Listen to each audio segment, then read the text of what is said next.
個係個灣區頻道，每日咧都會更新灣區生活、退休養老、健康、理財同中老年人息息相關嘅資訊。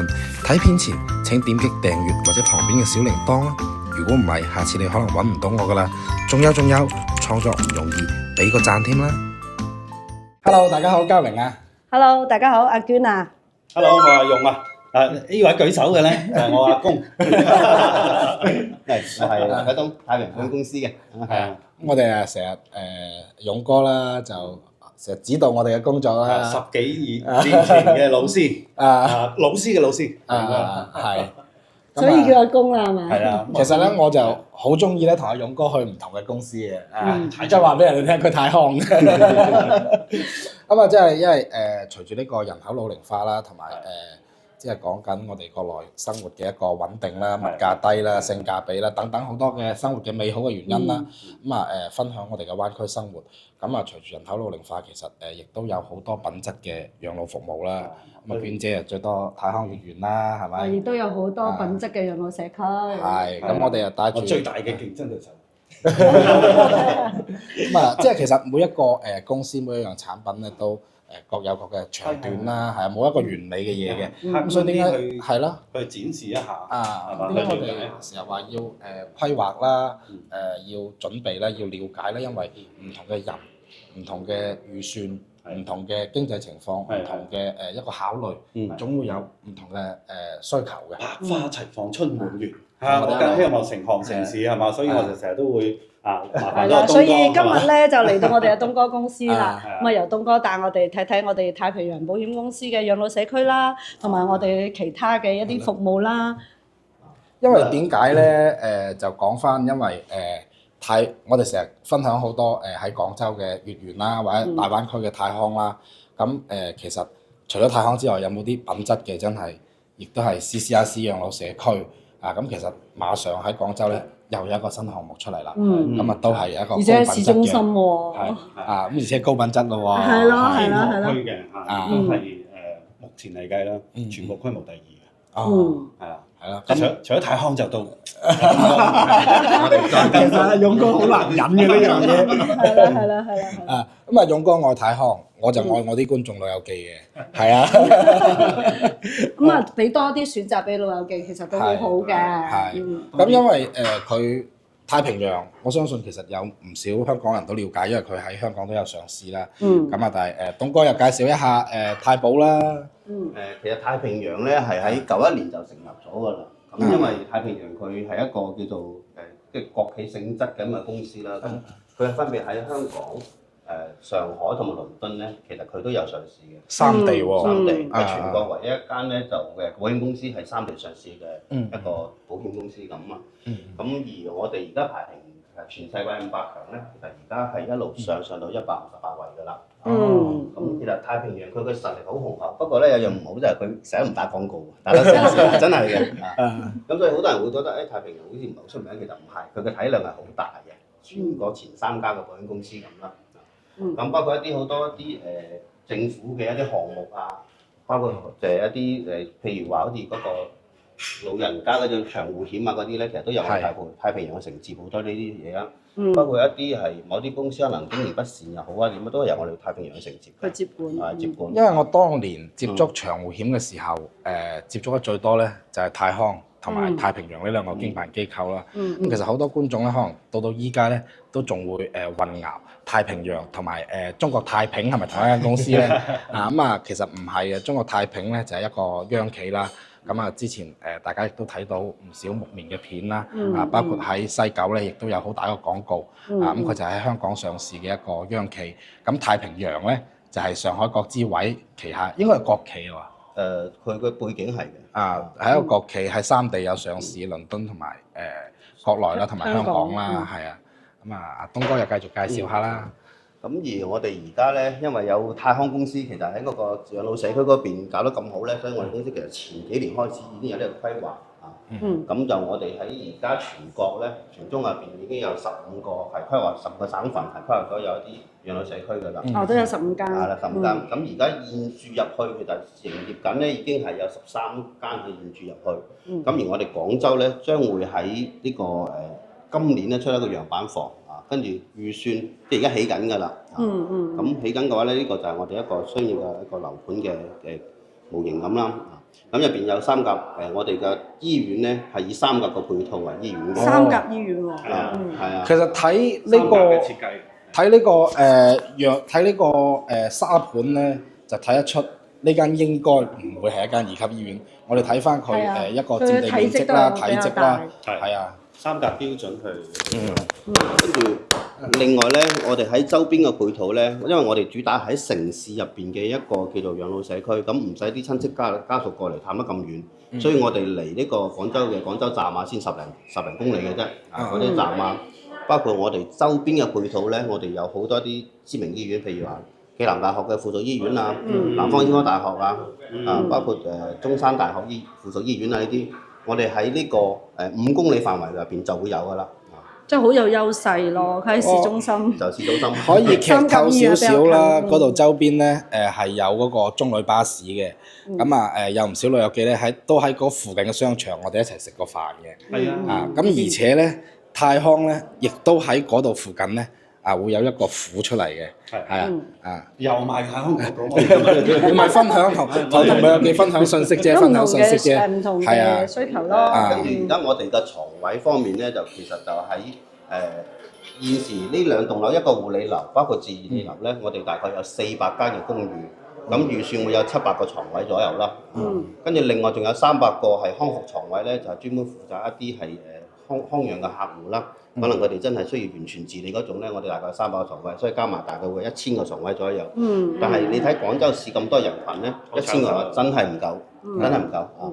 所以而家未來我哋發展嘅第2個養老社區咧，就而家就傾緊政府嘅傾緊合約啦。但係呢個未有落地喺邊個位置，估計可能估計咋嚇？都喺大灣區，大灣區嗰邊都係廣州市內㗎啦。但係我哋先要以呢個而家車陂呢邊呢個咧為一個主導。咁而家我哋好多客戶其實都會去到呢家，雖然一個工地仲建緊，都會去到工地入邊去參觀啊之類嗰啲，所以我哋有一個沙盤落嚟。咁希望盡快俾到大家去參觀實地啦。咁其實我都好期待太保家園出嚟嘅。咁阿3年前我都同阿東哥開始了解㗎啦，我知道佢哋嘅太保家園要出嚟，而且咧而家太保嘅話咧，其實有好多客戶咧想去實體參觀都係可以嘅喎。係咪都係去路園係？係冇錯啦，我啱啱就想講呢樣嘢。上海啦，同埋廈門啦，都係可以。都話上海包括一啲雲南大理好靚嘅仲有一啲相應嘅上海有2個，廈門同埋大理、成都、四川等等好多啦。係咪廣州呢邊灣區呢邊去廈門就會比較近啊？同埋你哋成日都會去。我哋成日都會帶啲客戶一齊去參觀啊，去入體驗啦、旅居啦1-2日啦。咁下次有老友記想去嘅話都可以參加嘅，可以報名參加。咁其實我哋可以夾埋一齊啦。大家如果好似廈門咁住完太保就住太康，係啊，我哋唔住酒店，直接啲嘅。唔係，其實即係就睇翻啦，因為豐富翻我哋老友記。佢嘅品質係唔差嘅，因為據小道消息啦，都係泰康亦都有高層咧係有參與管理啦，跳到嘈嘅應該係。係啊，太保家園廣州呢個項目咧，對上嘅我嘅老細嘅老細啦，係真係過咗去嘅，我哋都有 keep 住交佢有信息啊，我哋都會 keep 住去交流嘅。咁各有各嘅好啦。後發優勢，呢個有後發優勢，即係可以少行好多。一開始嘅泰康行嘅彎路，係。所以我哋係亦都係成長咗，就因為泰康，所以我哋都成咗好多經驗咧。咁當然啦，我哋泰康係頭部嚟㗎嘛。咁所以對於消費者嚟講都係好嘅，都係好嘅，有唔同嘅選擇，係啊。大家一齊放選擇更多。咁其實如果係品質 OK 嘅話，其實可能會太保就會相對仲會新咯。如果係中意廣州揀廣州嘅，但係門檻會高啲啊。因為咧太保佢對接嘅話咧，就係保險客戶係咪？係唔能夠用就冇咗押金入住呢一個啦，係啊。係啦。你諗下，成個廣州咧，佢本身自己太保佢亦都有佢嘅高客啦，有入住客，係啊。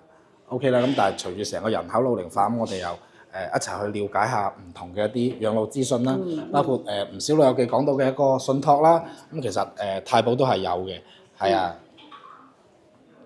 咁啊，無論係家辦都係做得幾有體系。係啊，佢信託啦，同埋家辦啦，亦都係呢段時間啦，我哋團隊一直亦都喺度努力咁去學習去睇唔同嘅，因為其實真係唔少老友記係諮詢到信託呢一樣嘢啊，從呢個支付端啊到服務端嘅一個閉環啦，啊點樣去穿越週期啦啊。咁啊太保都係有佢一個信託服務啦，咁啊對接嘅有上海信託啦、北京信託啦，同埋呢個國投泰康嚇，咁啊主要咧都係要做翻呢一個保險金嘅一個信託嘅。咁而家咧，因為呢個信託咧，其實好多機構啊、保險公司都好咧，其實佢都會有，但係我哋太平洋咧，因為已經佢係國際嘅背景咧，所以我哋要對客戶有負責任咧，佢所有嘅後邊嘅嗰啲信託機構咧，佢一定係要係穩陣嘅，呢個主要嘅。咁所以我哋都係用翻啲國企嘅信託公司啦，例如上海信託呢啲啊，包括一啲係可能出邊已經好出名。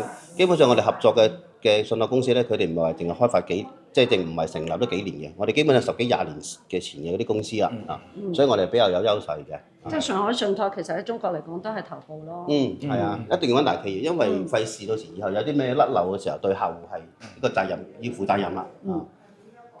咁啊呢個家辦啦，其實我哋有唔少嘅老友記咧，特別係嚟到灣區生活咧，其實我覺得呢個需求係唔少嘅。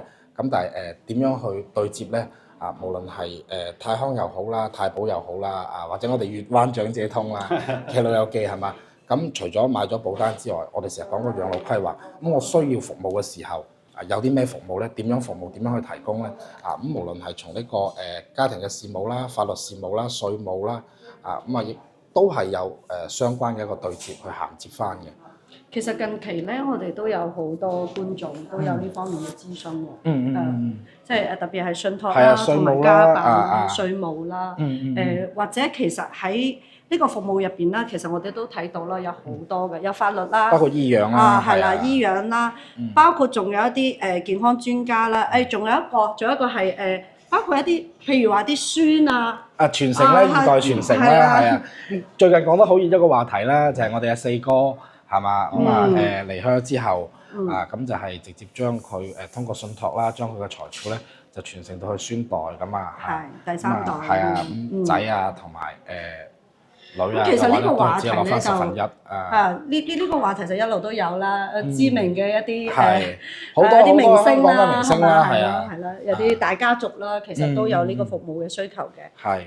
所以我哋公司其實對接就係前端由我哋公司去為佢先揀好所有嘅一啲睇翻佢個需求先啦，睇個需求跟住由我哋前邊去對接，先幫佢去揀之後睇下佢嘅需求係乜嘢咧，我哋就會匹配去一啲譬如話子女教育又好，佢嘅醫療又好，我哋可以幫佢匹配到邊度嘅醫療，國外又好，國內又好。因為成個我哋太平洋咧，而家主打一個家族嘅辦公室入邊啦，專門係一啲客戶咧去解決佢嘅需求。咁而我哋就直接由一個國企嘅性質去對接，唔使佢周圍去揾。係，因為自己揾嘅話咧，可能選擇好多，但係素質啊、質量啊，包括話有陣時涉及隱私啊，好多嘢就參差不齊。咁如果由國企嚟講去出面對接嘅話咧，即係起碼個公信力喺度啊，安全先，安全性好高。我哋成日都強調安全好重要啦。非常之方便啦！嗱，我又諗起啦，好似我哋1+N 嘅服務團隊咁樣。佢係1+1+N，再加 N。但係呢個1+N 同我哋嘅服務體系完全唔同嘅，對接唔同嘅嘢。但係我都可以想象得到咯，就好似住喺社區嘅長輩，佢需要嘅1+N。咁我未入住入去，咁我想規劃我自己成個家族對接嘅所有服務嘅話，或者都喺呢個團隊入邊喎。咁係啊，有專人同我服務喎。係冇錯。係，即係一個道理一樣嘅嘢，係啊。咁喺社區就可能由管家1+N 咁去照顧佢喺社區嘅服務，生活服務量會比較多。咁但係如果我哋嘅老友記嚟到灣區或者準備嚟灣區，我哋成日講養老規劃，到底點樣規劃咧？從呢個養老嘅資金上又好啦，又或者係稅務方面又好啦，或者係投資啦，投資啦，咁啊仲有身體健康發生變化嘅時候啊，或者我想健康保養嘅時候啊，各方面。即係就有品質嘅一個對接咯，全部都有專家對接，即係呢個體系非常之強，非常之強㗎。其實基本上等於係客戶咩需求，我哋都可以達到。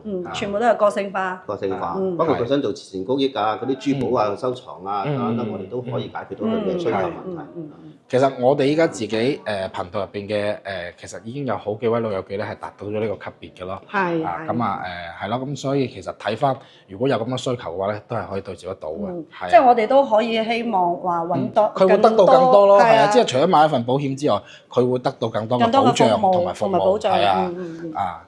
我哋可以睇到呢個係我哋廣州市嘅天河區，係啊，我成日同啲老友記經過，我就會話等於香港嘅中環啦，係啦，都可以睇睇。嗱，呢個最早期嘅中信啦，最早期係真係得個中信，依家越起越多。中信係最高層啦，而家有太古啦、太古啦，係啊，體育中心啦。呢個體育中心咧，算係我小朋友嘅時候啦，最深嘅回憶就喺呢度啦。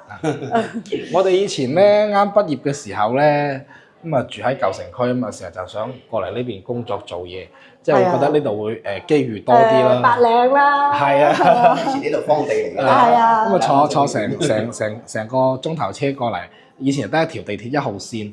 咁依家嘅地鐵咧就已經全部貫通晒啦，係啊，所以呢個時代嘅發展啊，咁啊講翻非常之快啦。我哋呢個養老頻道都講翻養老，咁包括太保嘅話咧，佢亦都係有做居家養老嘅，係啊，咁啊如果對接咗之後咧，咁可以喺屋企又提供啲咩保障咧？咁啊亦都係一個洗手間啦，咁啊呢個洗手間你睇呢度可能睇唔出啲咩，一張凳啫係嘛？係。嗱，重點喺呢上面嗰個設備儀器度啦。咁如果喺洗手間，係啊，洗手間入邊有滑倒啦嘅時候咧，佢會及時一個。係，佢叫毫米波體態變化監測。係。嗰度。係。咁除咗浴室之外啦，其實呢個咧都房間啦、洗手間床頭啦、洗手間啦、浴室啦都係有嘅。咁我哋平時咧喺社區咧就成日都會介紹呢個拉繩啦。咁其實咧居家養老一樣可以達到嘅。咁拉繩之後咧，佢就會連接到太保嘅後台啦。咁太保嘅工作人員咧就會聯繫到佢嘅監護人啦，或者屋企人嘅。咁啊睇翻一個實際嘅需求去提供一個協助啦。甚至係報警啦，報呢個醫護啦。即係呢個咧，其實係對於一個居家防範最大嘅保障嚟嘅。因為譬如一啲獨居老人啊，住喺屋企。我啱開始做呢個頻道嘅時候咧，啱開始嘅時候，好多老友記係好熱烈嘅反饋嘅。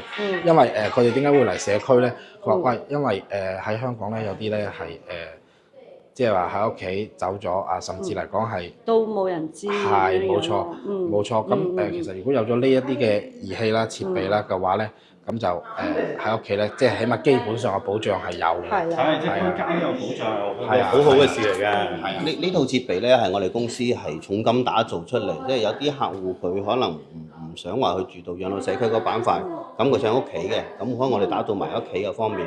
咁而成套設備咧，我哋其實設備出邊機構都有好多，但係我哋一個好大嘅優勢就係我哋係個好大嘅後台，就係專門有人去照顧嘅。就會監測到佢跌倒有成咧，我哋後台即刻會響警報，就會有人打電話到你嘅嗰個監護人啦，到你仔女啊，咁如果你仔女都唔得閒或者成咧，我哋公司會直接幫你報埋警嘅，120到。通常好多時候咧，我哋好多次就係話仔女喺外地，跟住話哎呀我照顧唔到喎，跟住有啲就算喺本市都好啦，佢去到嘅時候120已經到咗啦，所以呢個咧就為咗老人嘅時候，萬一佢真係滑親嘅時候。起碼霎時間嘅急救係好快嘅，即係馬上響應，馬上響應嘅。咁等等，我要賣個廣告先。咁如果有需要嘅話咧，我哋係可以做呢個擬定監護服務。我哋可以做呢個擬定監護人員，即係好似如果係通知我哋，係我哋及時即時響應。因為我之前亦都有喺視頻度分享過案例，其實我哋長者通本身係真係有個咁嘅真實服務咧。呢個適合居家多啲喎。係。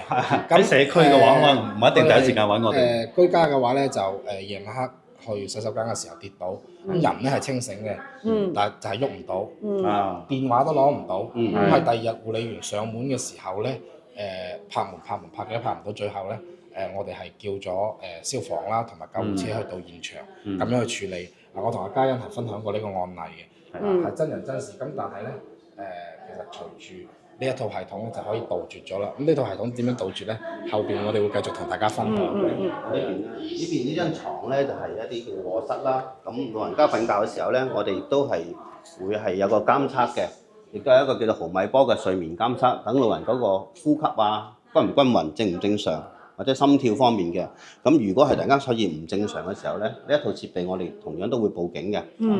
即係佢心率啊發生變化嘅時候，即係怕佢夜晚瞓覺嘅時候有啲咩異常啦，即係好似我哋啲肥仔打鼻鼾，經常都會有。哇！報警報到晚報警，停咗成分鐘喎，呼吸。咁呢度其實係有顯示嘅，呢度有顯示嘅，實時呼吸啦，1分鐘幾多次啦，實時心率啦。其實咧，如果我哋好似話好似阿梁生你咁樣啦，有一個可以帶住嘅，其實都好嘅，可以監測下睡眠嘅。多謝關心。呢個火柴人跌倒警告喎。係。呢個可以睇睇，可以了解一下。就頭先我講嗰個案例咧，嗱，其實呢一樣嘢咧就可以有效咁解決咗啦，可以知道及時可以知道佢嘅情況啦。咁喺而家有幾個人行過去咧，佢就會顯示啦。好多人喎，火柴人。係。咁佢會睇到佢一個體態形態係點樣啦？如果係摔倒啊，或者係即係瞓喺度一個狀態啦，係睇到啊。嗱，呢個係娟姐啦，東哥啦，係啊。因為呢套火柴人咧，起碼佢唔係一個攝像頭去攝住一個屋企人嘅私生活，保護私隱，佢只係睇到你嘅形態。